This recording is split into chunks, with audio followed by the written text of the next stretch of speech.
பாருங்க எங்கள் அப்பா. அதை என்னால் மறக்கவே முடியாது. கேட்காம சரியா அப்படின்னு சொல்லி. வணக்கம் நேயர்களே, இன்று நம்மளோடு இணைகிறார் அன்னாள் ஆளுநர் திரு ரோசையா அவர்கள் மற்றும் இந்நாள் ஆளுநர் அவர்கள் கைகளால் விருதுகளை பெற்ற பெருமைக்கு உரியவர் நடன மாமணி திருமதி பார்வதி பாலசுப்ரமணியம் அவர்கள். இவங்க வாங்காத விருதுகளே இல்லை. தமிழக அரசு வழங்கிய கலைமாமணி விருது, நிறைய விருதுகளை வாங்கி குமிச்சிருக்காங்க. தமிழகம் முழுவதும் சிதம்பரம் நாட்டியாஞ்சலி, தஞ்சாவூர், திருவையாறு, கரூர் ஆருத்ரா தரிசன நாட்டியாஞ்சலி, இப்படி எல்லா இடங்களிலுமே இவர்கள் கலை நிகழ்ச்சிகள் பண்ணாத இடமே இல்லை என்று சொல்லும் அளவிற்கு நிறைய கலை நிகழ்ச்சிகளை நடத்தி அரசாங்க விழாக்களிலும் பங்கெடுத்து இருக்கக்கூடிய பெருமைக்கு உரியவர் இவர். தமிழ்நாடு மட்டுமல்ல, இந்தியா மட்டுமல்ல, கடல் கடந்து வெளிநாடுகளிலும் தன்னுடைய முத்திரையை பதித்திருக்கிறார். தன்னுடைய சாதனையை நாட்டியத்தோடு மட்டுமே நிறுத்திவிடாமல் முத்தமிழுக்கும் இயல், இசை, நாடகம் ஆகிய முத்தமிழுக்கும் தொண்டு செய்ய வேண்டும் என்கிற எண்ணத்திலே பல தமிழ் அமைப்புகளோடு தன்னை இணைத்துக் கொண்டு முத்தமிழுக்கும் தொண்டு செய்து கொண்டு இருக்கிறார். திருமதி பார்வதி பாலசுப்ரமணியம் அவர்கள் மகளிர் தின சிறப்பு நிகழ்ச்சி பங்கெடுத்துக்கிறதுக்காக நம்ம அரங்கத்துக்கு வந்திருக்காங்க. வாங்க அவங்களோட பேசி அவங்களோட அனுபவத்தை தெரிஞ்சுக்கலாம். வீடியோக்குள்ளே போகிறதுக்கு முன்னால் நம்ம சேனலை சப்ஸ்கிரைப் பண்ணாதவங்களா இருந்தால் சப்ஸ்கிரைப் பண்ணிக்கோங்க, லைக் பண்ணுங்கள், கமெண்ட் பண்ணுங்கள், மறக்காமல் இந்த வீடியோவை உங்கள் ஃப்ரெண்ட்ஸுக்கு ஷேர் பண்ணுங்கள். அனைவருக்கும் நமஸ்காரம். ஒரு நல்ல பதிவுக்காக இப்பொழுது இந்த நிகழ்ச்சி.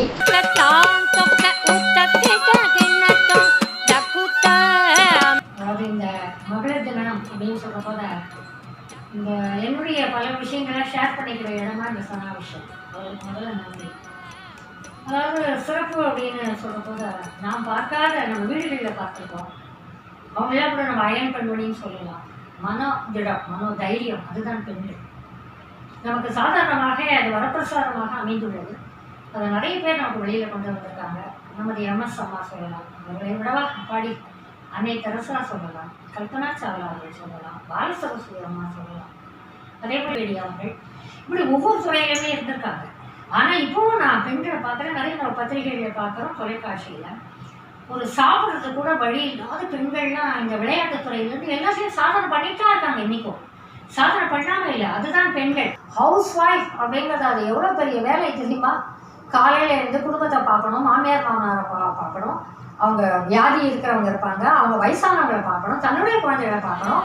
வேன் 7 மணிக்கு வந்துடும், சமைச்சு தனக்கு எடுத்துகிட்டு போய் அவங்கள கவனித்து அவங்களுக்கு கொடுத்து அனுப்பிச்சு, இப்படி பல வேலைகளை செய்யறதுக்கு. ஆனால் அந்த ஹவுஸ் ஒய்ஃபாக எப்போதும் பரபரப்பாக இருக்கிற நீங்கள் சமைக்கிறது உண்டா? சமையல் அப்படிங்கிற போத என்னுடைய கணவர் ஓரளவுக்கு நல்லா சமைப்பார். ஏன்னா நல்லா காய் கட் பண்ணுறது உடனே கொஞ்சம் கஷ்டமாக தான் இருந்தது. ஆனால் நான் வந்து நல்லா சமைக்கிறதுக்காக இந்த சமையல்லாம் உடனே அவர் சொல்லுவார். இந்த சமயத்தில் என் பசங்களும் சொல்லுவாங்க, அம்மா பரவாயில்லம்மா, இன்னைக்கு ஒரு நாள் எப்படியா சாப்பிட்றேன், அட்ஜஸ்ட் பண்ணிக்கலாம், இன்னைக்கு விட்டுறேன் அப்படின்னு சொல்லுவாங்க. 40 என்னுடைய வயசுக்கு அப்புறம் தான் நான் சமையலுக்குலாம் ஆள் போட்டுட்டேன். ஏன்னா கண்டிப்பாக கிச்சனுக்குள்ளேயே என்னால் போக முடியும்.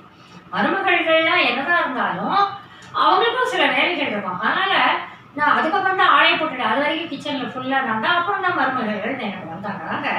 இந்த மாதிரி சின்ன விஷயத்தில் நம்மளுடைய கணவர் அந்த நேரம் புரிந்து கொண்டு செய்கிறாங்க பாருங்க. அதுதான் நான் சொல்றது. உங்களுடைய சாதனைகளுக்கு உங்கள் குடும்பத்தாரோட ஒத்துழைப்பை பற்றி கொஞ்சம் சொல்லுங்களேன்.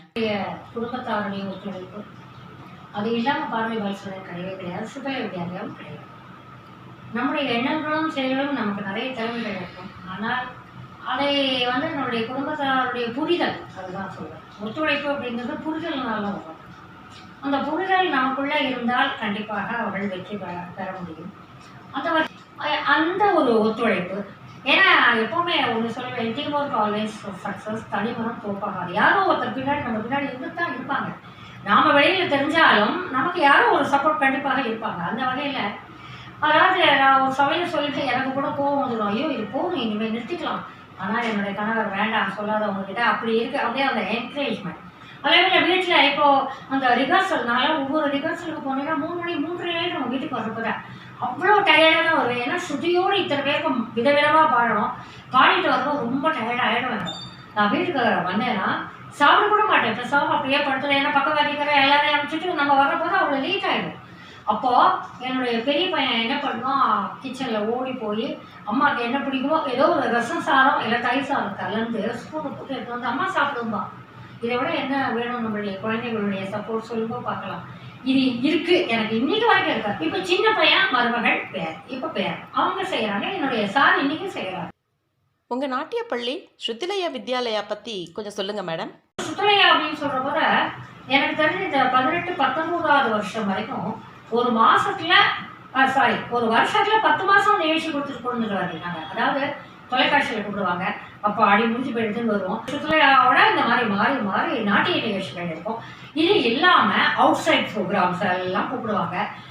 உடனே முதல் நாள் தான் சொல்லுவாங்க, மறுநாள் அம்மா ஓகே, நான் என்னைக்குமே என்னுடைய வாழ்க்கையில நான் கடைபிடிக்கிறது முடியாது, மாட்டேன், தெரியாது, வேண்டாம், இந்த வார்த்தைகளை நான் சொல்லவே மாட்டேன். கூடுமான வரைக்கும் நான் தயார் பண்ணிட்டு இருக்கேன். இன்றைய ஆடை கலாச்சாரம் பற்றி உங்கள் கருத்தை சொல்லுங்கள்.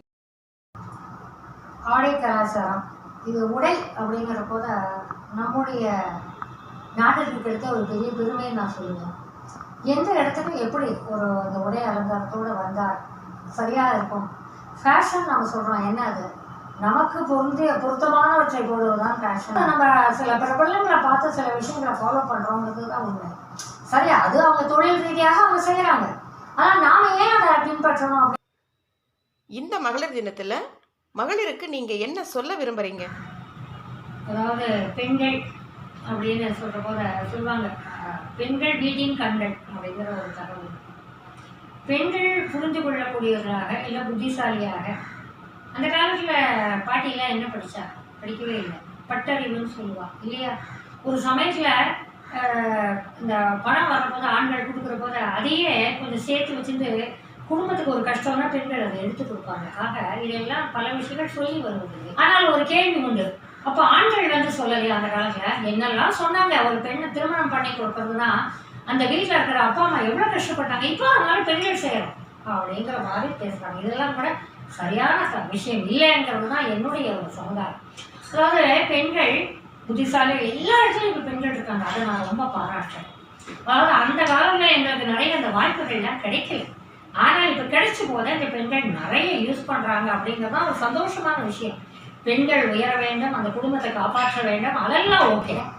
ஆக எல்லா பெண்களுக்கும் இந்த மகளிர் தினத்தில் எங்களுடைய சுற்றுலா வித்யாலயம் சார்பிலும், எனது குடும்பத்தாரின் சார்பிலும், என்னை சுற்றி இருக்கும் நண்பர்கள் சார்பிலும், அந்த அமைப்புகள் சார்பிலும், ஏன்னா எல்லாரை சுற்றி தான் நான் இருக்கேன் இன்றைக்கும், அவர்கள் அனைவரும் சார்பாக இந்த மகளிர் தினத்தோட வாழ்த்துக்களை தெரிவிப்பதில் நான் மிகவும் மகிழ்ச்சி அடைகிறேன். நன்றி.